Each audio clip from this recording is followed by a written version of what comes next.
17th of January, Rabbi Furst, Mishna Berura. Hello, how are you? Oh, Shalom Aleichem, Rabbi Amori. I'm good. Thank God. Okay, fine, thank you very good. no, I don't have. I'm gonna have to listen. Let's see. Okay. Yeah. Good morning again. This is Rabbi Shlomo Furst here, Yeshiva Samanapsi here.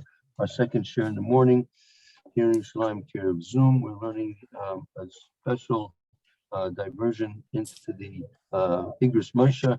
Where Moshe Feinstein Zechon Bracha deals with the question of a kohen who is Machal Shabbos for Hesia, and therefore, according to the Das of the Mishna Berura and the other Achronim, he's postal invalid to Duchim, to go and bless the congregation with the Birkas Kohanim. And Rav Moshe is taking issue with this, and we're in the middle of his explanation of why the situation can, in some cases, perhaps be allowable to permit the Kohen, who's even Machal Shabbos or Hesia, to bench the Tzibor because Kohanim is his Kohanim. So we're in the paragraph, if you have your document there, beginning with the words V'gam b'kadushi ba'arati. That means basically it means also in my Chedushim I elaborated. And he's basically going to give us a explanation of the difference between a person who's Mechal Shabbos b'fer Hesia and the person who's Mechal Shabbos only in private, and which of the two seems to be more serious. Did you find your document, Mayor? No, I'm sorry, I can't. I don't have it. You don't have the document. Let's see. Let's see. Maybe I can put it on the screen. If you'd like to read it from the screen, let's see. Though, however, let's see if I have a document on this. Hold on.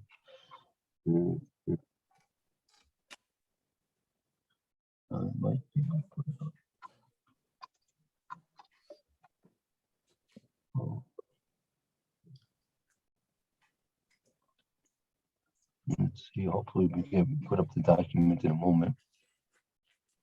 But Moshe is going to actually, where we started this yesterday, Moshe is going to bring down the Gemara in Baba Kama, the difference between a Ganav and a Gazlan, if you remember that. So let's see here.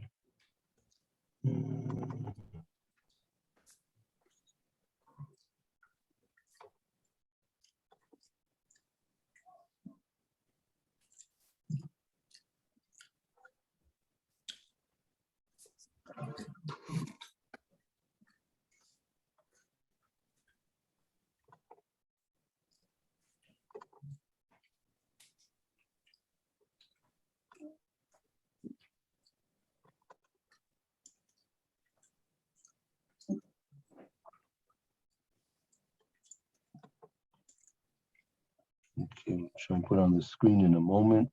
Okay. Opening up the document.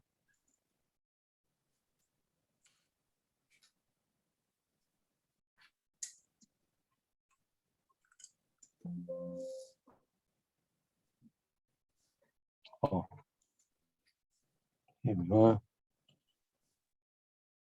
Let's see.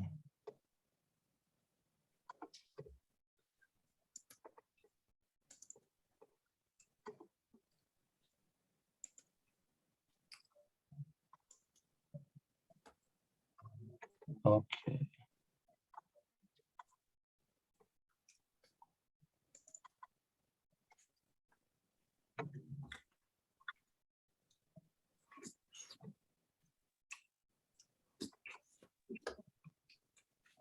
Okay, should be coming up on the screen now. There should the words of V'gam, that paragraph beginning V'gam b'kadushi ba'arti tam achilik b'Shabbos.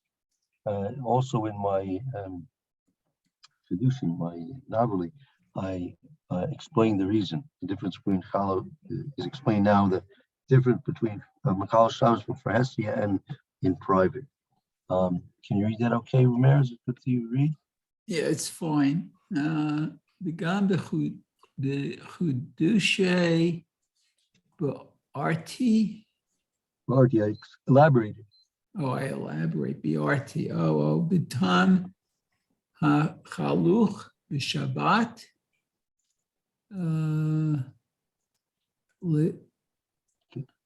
Achshivo Akum.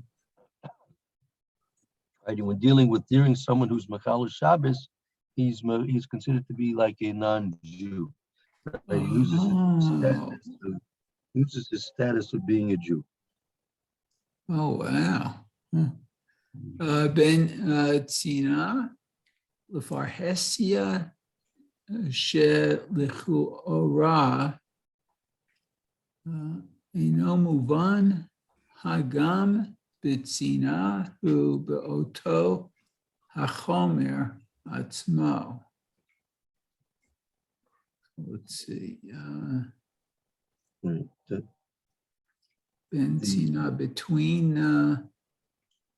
He's explaining. He's going to explain for us now the difference between the difference of a person who is Machal Shabbos and therefore considered to be like a non-Jew. The difference between he was doing his Chilul Shabbos in public or in private.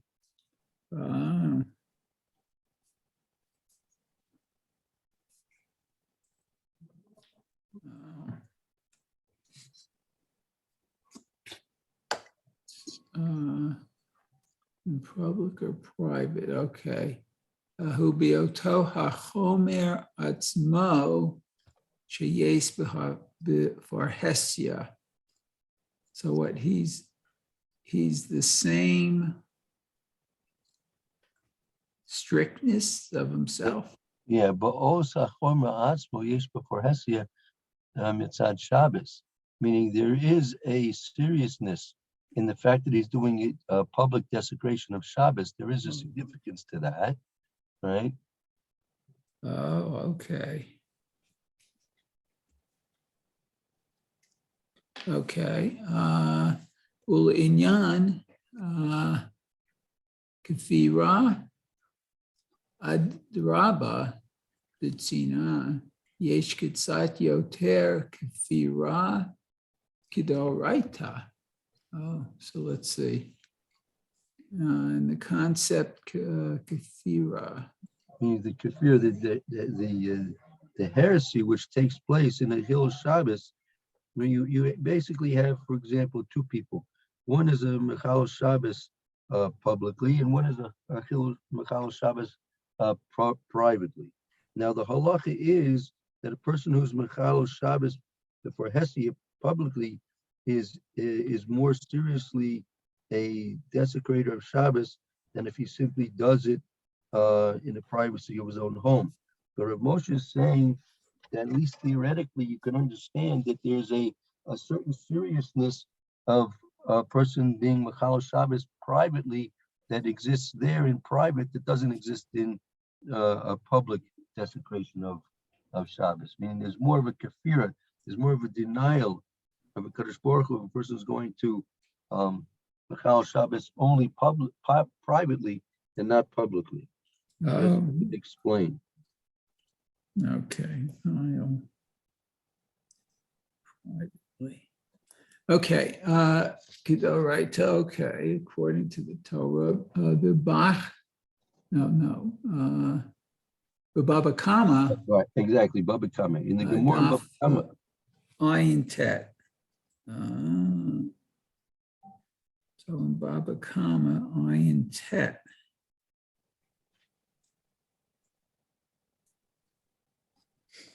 Okay. Behechaluk ben Ganav legazan. So what differentiating between a Ganav and a Gazlan? Right there, the Gemara and Baba Kama and Daf Pei Tet makes Ayin Tet, makes a difference between a Ganav, which steals a thief in private, as opposed to a Gazan, a robber, who does his thievery in public. Okay. Let's see, okay. Ubiarti, Shikevan, Shahadimion, Leoved, Avodah Zara, who? So what then, and it explains that when Hadimion, the image, Well, or the comparison. the comparison, right? Meaning, when the Gemara says that a person is Machal Shabbos before Hesi, it's considered to be as if he's worshiping idols. So we want to try to understand what's that comparison? Why? Because a person's desecrating the Shabbos, why should that be considered as if he's worshiping idols? What is it? The word hadimyon? Dimi means the analogy or the similarity, comparison, actually comparison. Okay, so who mitzad nir'eh kikofer shayach ze rach be'im mitzad? That the explanation, since that there is analogy to a person who's Machal Shabbos, to those people who worship idols, right? It's mitzad. What's the thought which compares both things together? It's from the aspect mitzad, the aspect shenira kikofer. It appears as if he is a denier, a heretic. Oh, heretic. Okay, Zemichul al Shabbat. This is a desecration of Shabbat. Aval im hu mitzad she'eino omed b'nisyon de haruchat mamon. Okay, so but if he mitzad again. That this is only mean if you want to make a comparison to a person who's Machal Shabbos to a person who's a heretic and worships idols, right? It's only if you look at the aspect from this point of view that the Chilul Shabbos is becoming because of his heresy, because of his denial. Okay, because of his denial.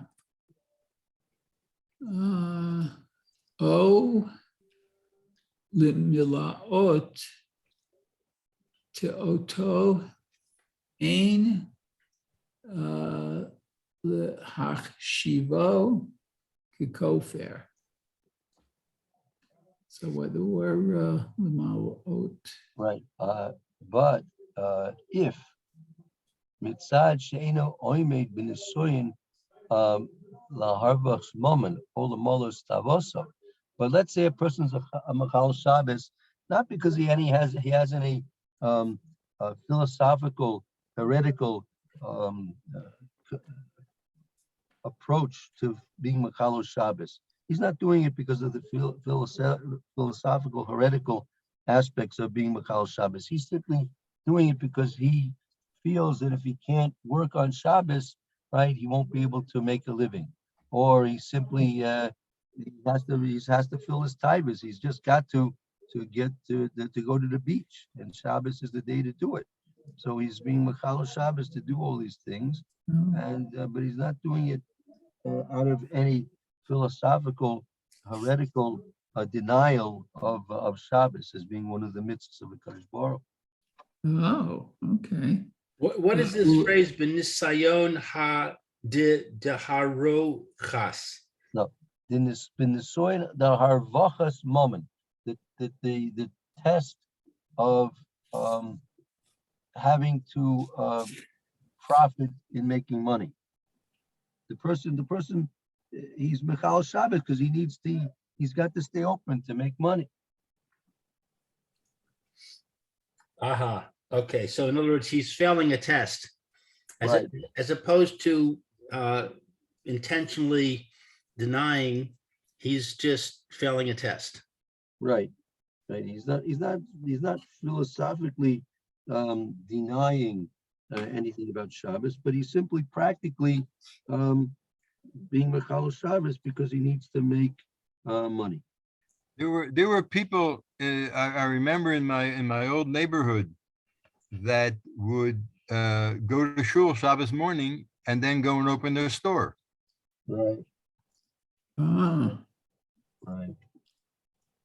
The Chavetz Chaim- And they would make kiddush. They would go to shul on Shabbos, go home, make kiddush, and then go and open their store. That's right. That's right. There are whole communities. The community in Montreal, for example, the Nate's minions, the Nate's minions on Shabbos morning were packed. We were packed with people who would daven Nate's, and then after Nate's they would come home and make kiddush, have their Sudas Shabbos, and then at 9 o'clock they would go to work. Yeah, nebuch. Yeah, yeah, very, very sad, very sad. That that's what they did. Not because they were disbelievers, but they just couldn't stand the Soyan of having to find new work every Monday, every morning. Those people kept Shabbos. They knew that if they wouldn't come into work on Saturday, they wouldn't be employed on Monday. So a lot of people failed the test.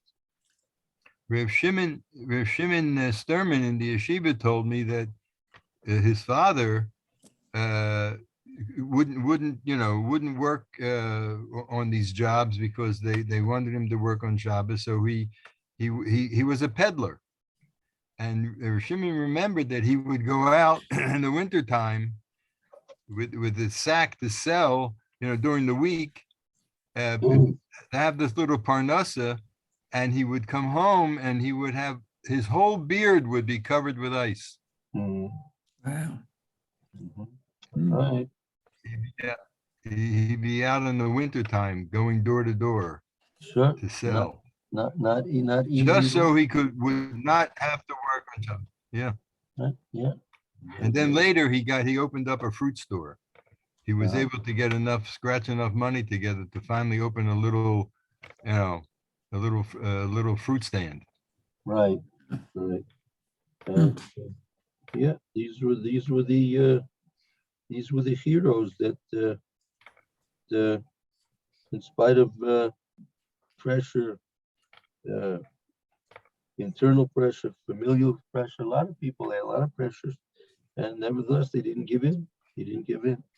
There was a group in Philadelphia. Philadelphia was a very big conservative city, but there was a very small group of families who were Shomer Shabbos. They lived in Logan, and they would not work on Shabbos, and they all lived in the same neighborhood, and they married each other.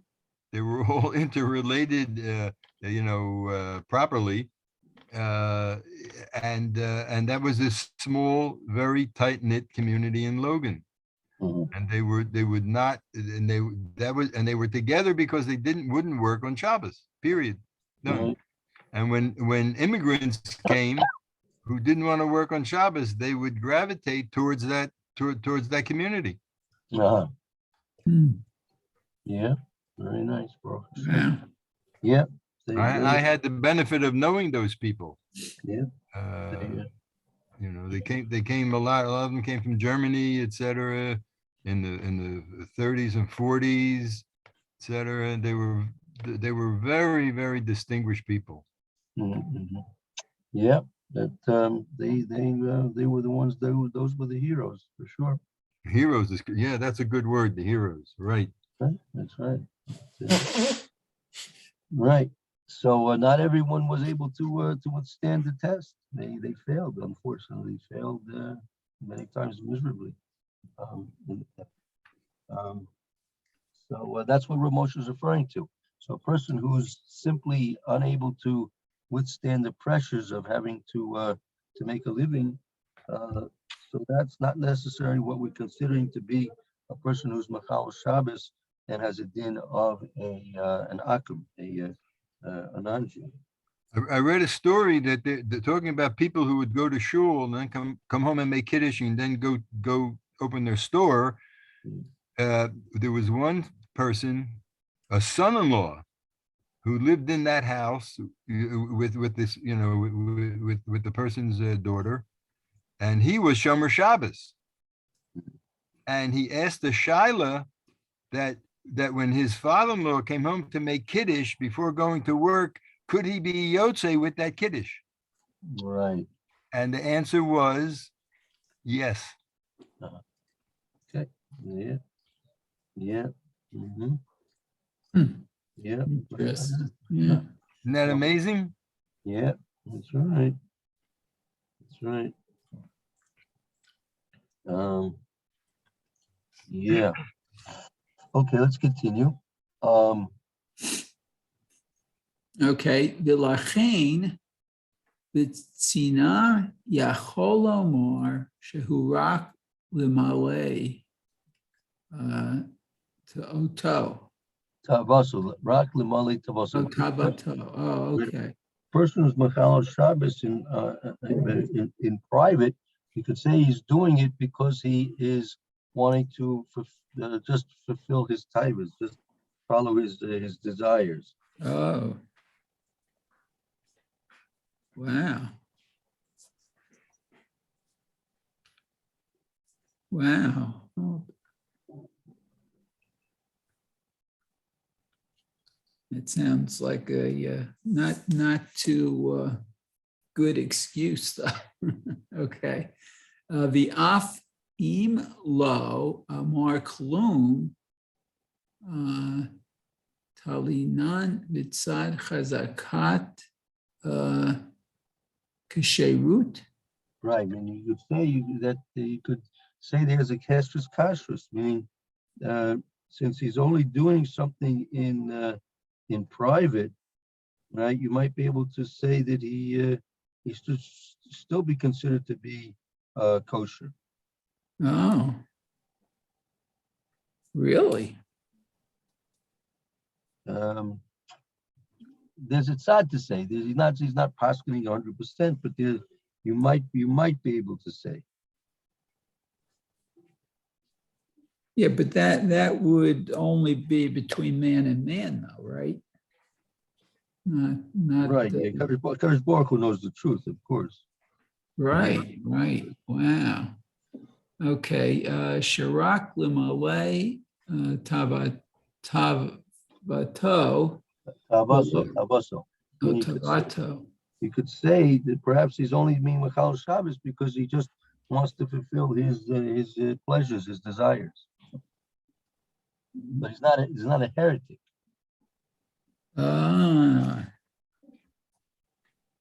That's what Rav Moshe is introducing over here. The fact that a person might be Machal Shabbos doesn't necessarily turn him into an open heretic.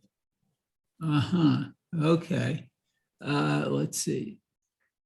Let me take Kofir. Okay.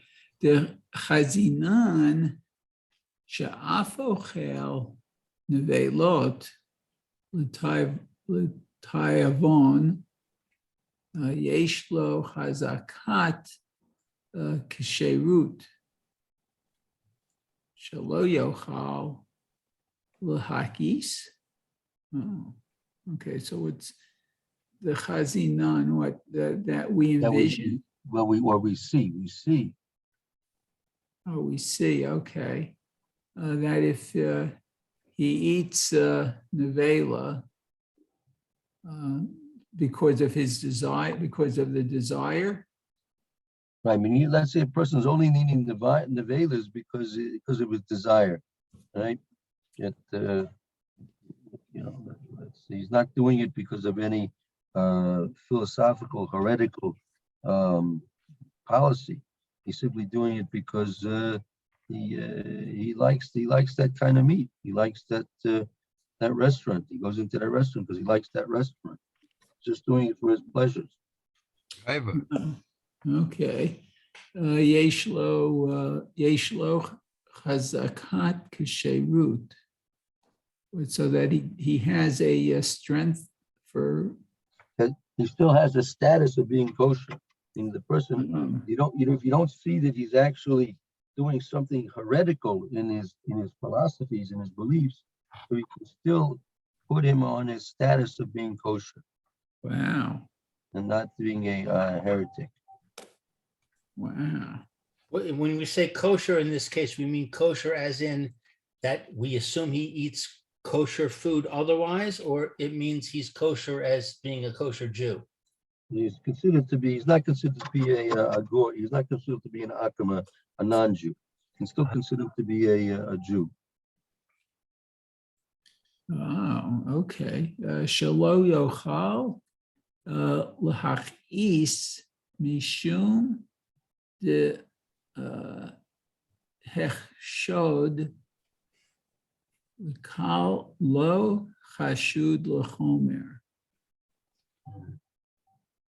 Okay, so that he's not eating to be angry. I mean, he's not lahachis to me to anger Kadosh Baruch Hu. He's not eating the non-kosher food in order to anger Kadosh Baruch Hu. I mean, he's not doing it out of a philosophical vendetta against the Torah and the Kadosh Baruch Hu. Wow. Okay. Mishum dechashud. Right, because even though you're choshed him for something which is lenient, that doesn't make it permissible to doubt him, suspect him for something which was serious. We'll go over these last few lines tomorrow. It's now our time. I don't want to go past our time. But we'll go over these last few lines. Very important points for Moshe's making over here. Thank you, Rabbi. Thank you for helping me out. Thank you. Very good. You did well. And have a happy Tu B'Shvat, everybody. That's right. Amen. Everyone do well. Amen. Okay. Hope to see you all tomorrow. Okay, be well. Shalom.